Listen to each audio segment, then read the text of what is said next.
Okay. Other thing I want to show you is this is, I believe, is George Bush and Bill Clinton. They are having a debate many years ago, and I want you to really see the difference between George Bush and Bill Clinton, and you will really see that George Bush have used super eye contact. We have a question right here. Yes, how has the national debt personally affected each of your lives? And if it hasn't, how can you honestly find a cure for the economic problems of the common people if you have no experience in what's ailing them? Well, I think the national debt affects everybody. Obviously, it has a lot to do with interest rates. It has. She's saying you personally. On a personal basis, how has it affected you? Has it affected you personally? Well, I'm sure it has. I love my grandchildren. I want to think How? that think that they're going to be able to afford an education. I think that that's an important part of being a parent. Maybe I won't get it wrong. Are you suggesting that if somebody has means, that the national debt doesn't affect them?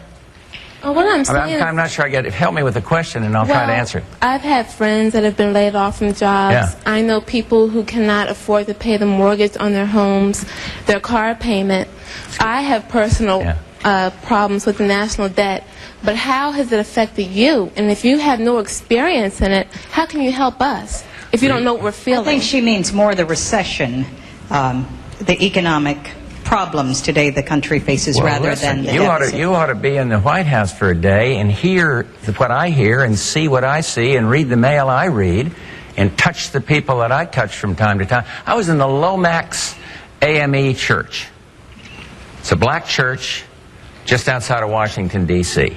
And I read in the bulletin about teenage pregnancies, about the difficulty that families are having to make ends meet. I talked to parents. I mean, you got to care. Everybody cares if people aren't doing well. But I don't think it's fair to say you haven't had cancer, therefore you don't know what it's like. I don't think it's fair to say, whatever it is, that if you haven't been hit by it personally, but everybody's affected by the debt. Because of the tremendous interest that goes into paying on that debt, everything's more expensive. Everything comes out of your pocket and my pocket. So it's that. But I think in terms of the recession, of course you feel it when you're President of the United States. And that's why I'm trying to do something about it by stimulating the export, investing more, better education systems. Thank you. I'm glad to clarify. Tell me how it's affected you again. You know people who lost their jobs and lost their homes? Well, I've been governor of a small state for 12 years. I'll tell you how it's affected me. Every year, Congress and the President sign laws that make us do more things and gives us less money to do it with. I see people in my state, middle-class people, their taxes have gone up in Washington and their services have gone down, while the wealthy have gotten tax cuts. I have seen what's happened in this last 4 years. When in my state, when people lose their jobs, there's a good chance I'll know them by their names.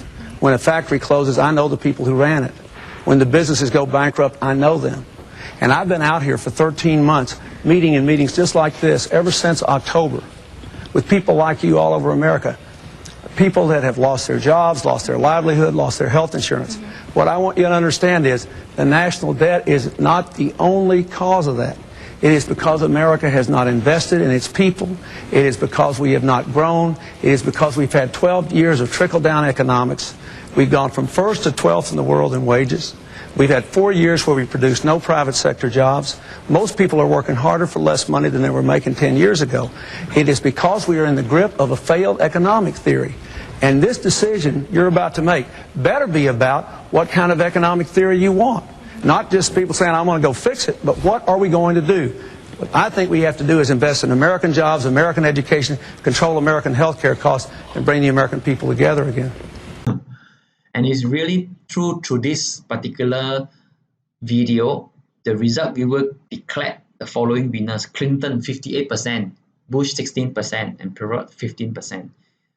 Makes them feel like you are talking to them alone. If you look at Bill Clinton, he looked right in the eyes of the audience, or of the person that asked a question. He look at the lady and he will answer answer, he look aside and look again and answer, because you do not want to stare at the lady, right? And it will be very intimidating, but you want to have enough eye contact, and you look around and look back at the audience.